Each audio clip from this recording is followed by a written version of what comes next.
is The Furnace with John Burton.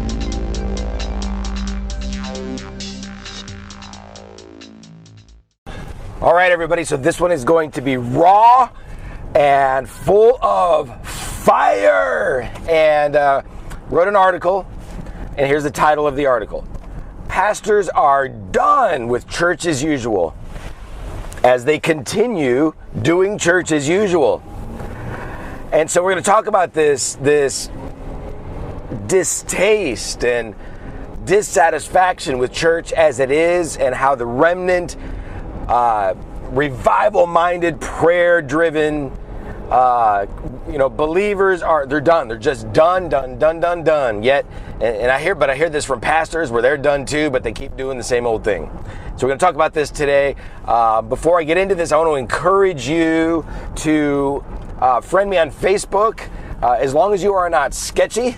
It's based on what I can tell. I tend to friend people, especially if I can tell that you're hungry for revival and you're a prayer person and all of that kind of stuff. And the reason is I have, from my studio here in Branson, Missouri, I do live videos from time to time, and it's a lot of fun. And I interact with everybody, and there's comments and questions and everything. But I bring, like the message I'm going to bring you right now, I brought last night. We spent about an hour and a half or more just going after this thing. This podcast won't be anywhere near that long. It'll be about 10 to 15 minutes. But I want to encourage you to do that. Go to Facebook.com/John Edward Burton. That is me, John, John, Edward Burton, Burton. And that is how you find me. I'm almost at my friend limit, so I'll do my best, but you definitely want to be notified of when these live videos are taking place. All right, so pastors, they're done with church as usual as they continue doing church as usual. I was so crazy blessed 2 nights ago to reconnect with a friend, with a couple friends, and they're married now. They weren't married for a lot of the time that I knew them, and then they got married. The Lord brought them together, and they're an amazing, ridiculously amazing couple. Boy, oh boy, are they just mature and solid and in the prophetic, and she has been given leadership regionally in some pretty dramatic ways, and probably some of the very most seasoned prophetic people that I know, and I know a bunch. And so we were reconnecting and just talking about the state of the church and a lot of those kinds of things. And and she said, I just can't sit through one more church service. I can't do it. I just can't do it. I can't do it. And I'm thinking, boy, that is resonating with me. Oh, I'm done. I'm done. And so many people are. I'm not going to get into all of the healthy and unhealthy ways to deal with this. I'm not going to get into that today. It's a topic for another time. I just want to talk about the scenario, the situation, the problem, because there are a lot of people out there, and pastors, you have to listen. Folks, forward this on to every pastor that you know. Pastors, listen. This is the cry of this remnant generation, that they are done. We can't sit through another church service. We can't do it. We can't sit through another predictable, Sunday morning, 1 hour and 47 minute, perfectly timed service where you walk in and you're greeted, and then there's worship, and then there's announcements, and then there's the offering, and then there's a sermon, and then you pray a little bit and you go home. Please let it end. Let the torment end. And so I'm going to talk about that, really what's turning off people today, because if you look at the article, in fact, I would recommend you do that. Go to burton.tv/articles and search the title of the article. If it's not there for you, it's the first article right now as I am recording this, but of course it will drop down in the list as I continue to write. But just search for it if you can't find it right there on the site. But in the article, there's a little chart that shows us how people are just fleeing the church in droves. They're running away. They're leaving and the percentage of people that rarely or never go to church is just skyrocketing. And then the percentage of people who frequently or also infrequently, two different groups, go to church, plummeting. And so people are just, those that were frequently going to church are now never going to church. Those who were infrequently going to church are now never going to church. And so that's the situation we have right now. We have to ask the question, why? And listen, please listen. The answer to this is not what the left side of your brain is going to reveal to you. It's not. It's not creating another program to meet this particular need of this current millennial generation. It's not it. Not it. Not it. It's just not it. It's adding this or adding that or doing that. It's not the answer at all. Trust me. And so, but the dilemma that we have here is when the Reformation comes to the church that is desperately needed, and it needs to happen now. When it comes, and this is the reason why pastors and leaders resist it so much, when it comes, there's going to be a massive group of people who are going to leave the church. Even those who are still in there, they're going to leave, or they're going to be repelled. They're not going to want to come. And so the church that's coming, everybody, is a church for the remnant. It's a remnant church. And so it's going to be the remnant numbers. And you got to be okay with that. Most pastors aren't. Most leaders aren't. They want the big numbers. They want all of that. They want job security. They want the money to be coming in. They want all that. And I'm going to get into a lot of this here in a moment. But listen, we have church so backwards. Most people think that church is kind of the end game, meaning get people into the church and that equals fulfilled goals. That equals maybe salvations or whatever, and that's the end game. That's not it. The church, the gathering, the ecclesia, I'm not talking about the global church. I'm talking about the local gathering, the kind that you're not supposed to forsake. It's not the end game, it's the beginning. You're supposed to pray in the laborers, and so you labor with this group of remnant people to get the job done. And what's the job? Well, there's multiple jobs. Job one is prayer. That's the number one. So if you have people in your mix that aren't praying, then they're dead weight.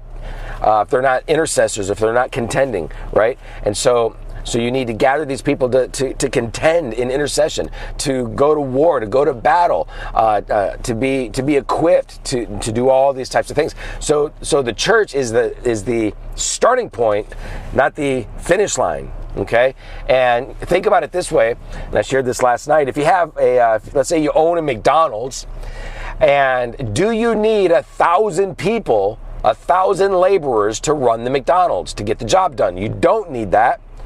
You don't. I don't know how many you need. I'm guessing 40 or 50 might be on the payroll or whatever the number is. I honestly don't know, but maybe somewhere in the ballpark of that. That's how many people you need to make hamburgers. That's the number. Whatever that number is, that's the number. You don't need 1,000. So let's say you need 50 people, and you have 50 people working, and they're all doing a good job. You don't put an ad out hiring for new people. You don't go looking for new people. You don't do it. You just don't do it. When the need is there, you do it. When the need's not there, you don't do it. This is a complete shift of understanding for a lot of you folks. The church is not the end game where we're hoping that it's not an evangelism vehicle where we're hoping that the lost comes in or the lost come in and they get saved and that's kind of the end. That's the end. That's kind of the big goal. It's not. You don't need 1,000 people to get the job done. You need maybe 20 or 50 or 100 or whatever it is, whatever the number is, in that particular church to gather intercessors together, to pray, to fight in the invisible realm, to go to war, to do these things. So that's the number that you need.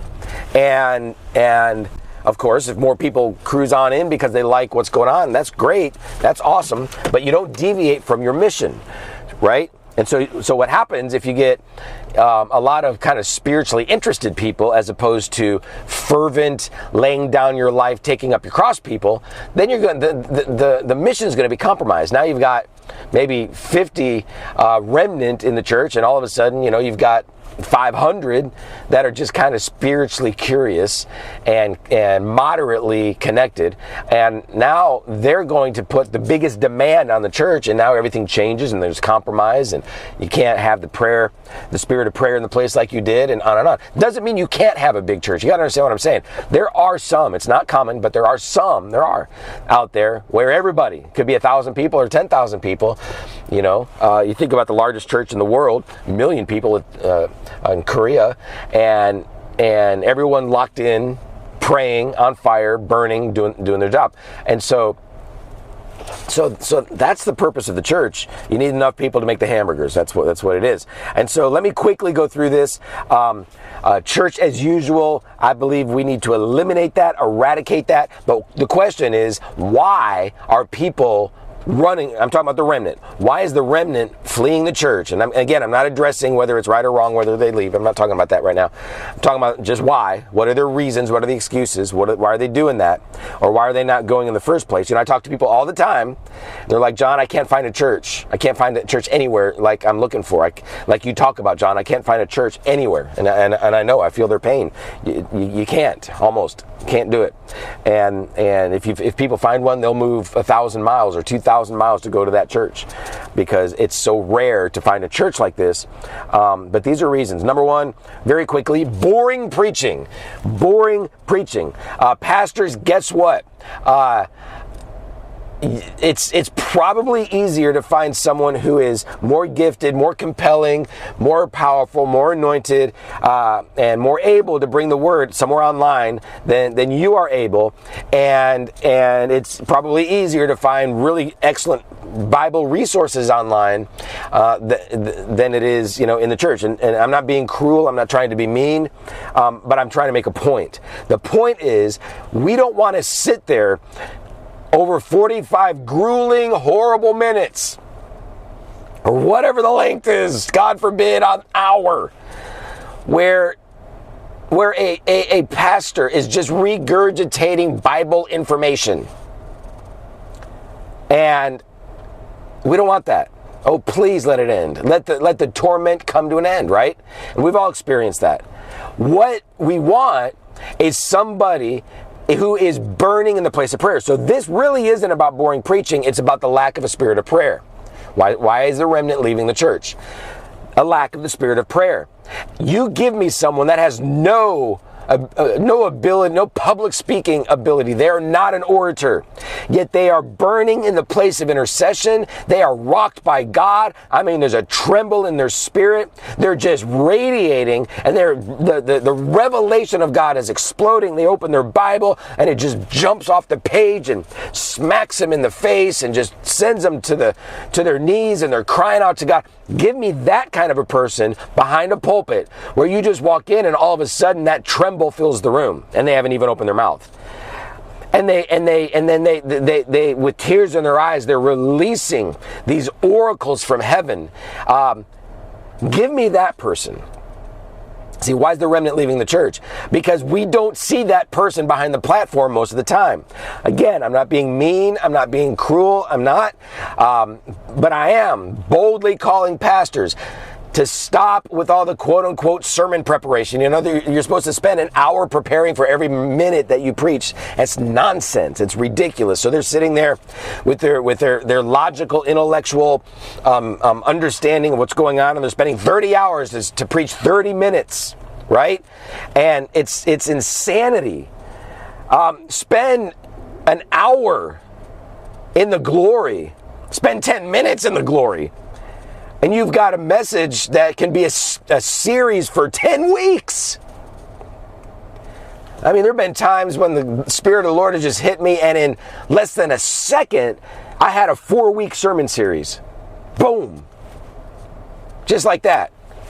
And then granted, yep, I'll spend 30 minutes or whatever kind of outlining the thoughts and popping in the scriptures and having something with me as I head to the pulpit. I do that. But oh my goodness. We got to get rid of boring preaching, all right? We got to stop. Pastors, I'd encourage you, stop the preaching for a while and just have prayer meetings. Just do prayer meetings. Just do that. Read the Bible together. until this thing pops open. Okay, next one, very briefly, fear of man. Pastors, stop with the careful wordsmithing and the unoffensive sermon points.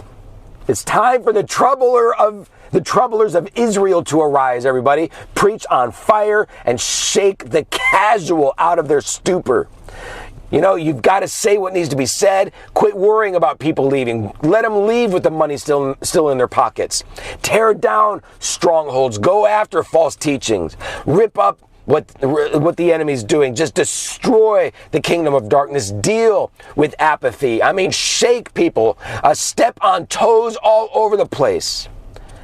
And man, we've got to stop the madness, and we need people to step up and eliminate the fear of man and let it rip. Okay, next one. This is short bullet points, everybody. You want the big, long teaching?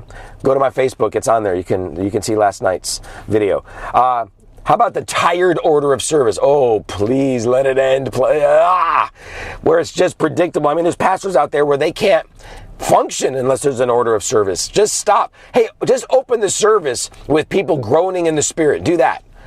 With the musicians just kind of playing over them in the background. Just groaning and crying in the spirit and praying and pacing the room and making decrees and declarations on the microphone and then let it launch into some praying or singing in the spirit and then a chorus or two and then more intercession and then as God brings revelation, let there be, some exhortations and let that happen and just eliminate the greeting and the handshakes and the Christian side hugs and please get rid of the announcements interrupting everything and stop with the eternal offering sermonettes and just eliminate all that and just get into the zone, everybody.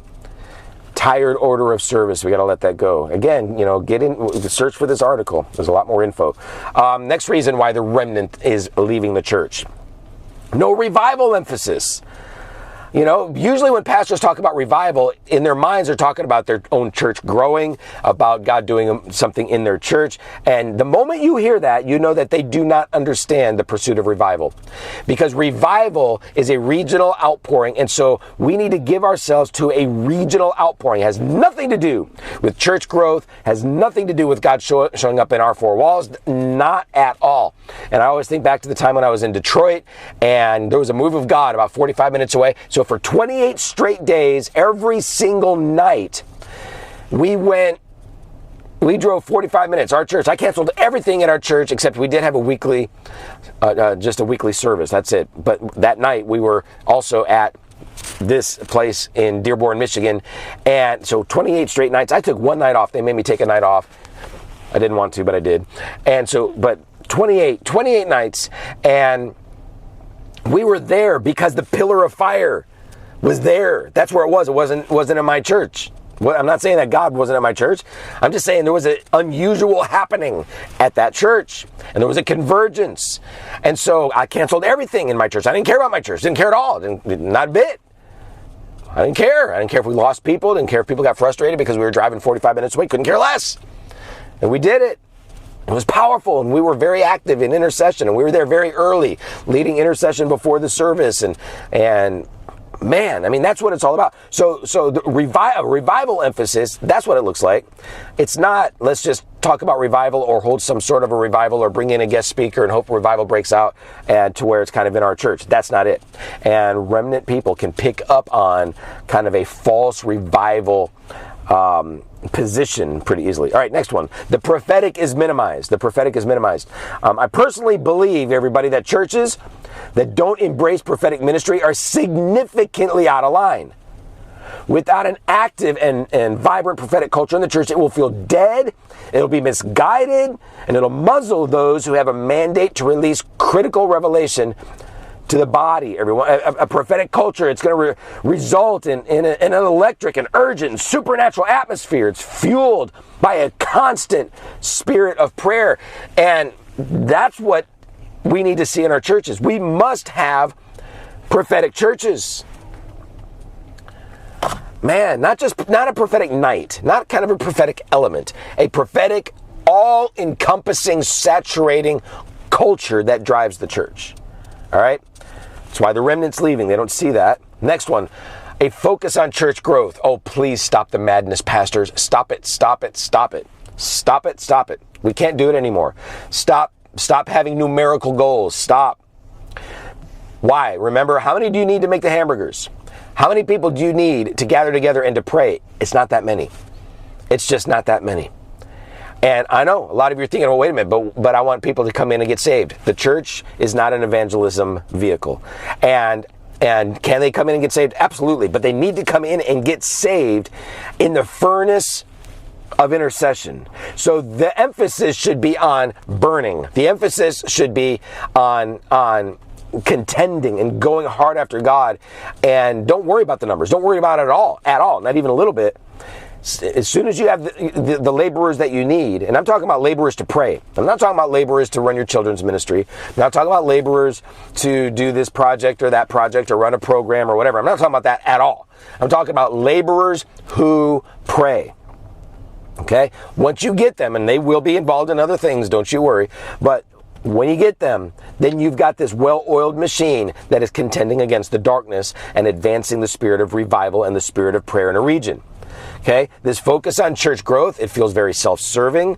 I'm telling you what, and you know, pastors. I heard someone the other day say that a pastor told them that they don't really want to be involved with a pastoral, you know, kind of citywide thing, you know, whatever that's, you know, in terms of focusing on revival, because he said every pastor has their own project, and they have their own thing, and they're doing their own thing, and they have their own mandate and whatever, and well, of course every pastor is doing something, but that the local must be laid down for the sake of the regional. It's a critical principle. Surrender the local in favor of the regional. And so it's not about your local church growth. It's not about your local church health. It's not about your local church vibrancy. It's not about that. It's not about your local church survival. It's not about that. It is about regional revival. Do you want the 120 in the upper room, or would you rather sacrifice that for the hundreds or thousands that were in the city at the time?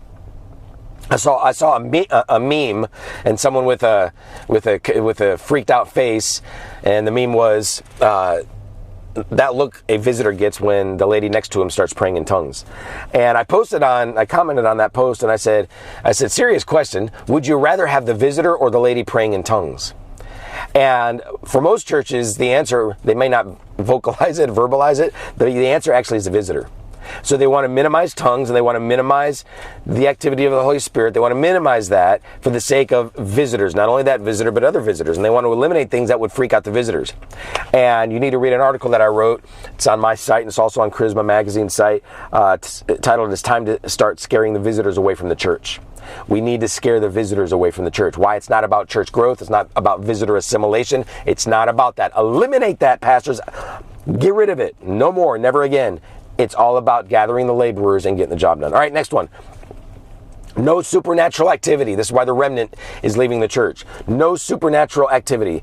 Listen to this. A church without signs, wonders, and miracles, without dreams and visions, without the glory of God, is a church without a strategic, powerful, and supernatural prayer culture. A prayerless church is no church at all. And remnant believers refuse to waste their time with such a humanistic endeavor.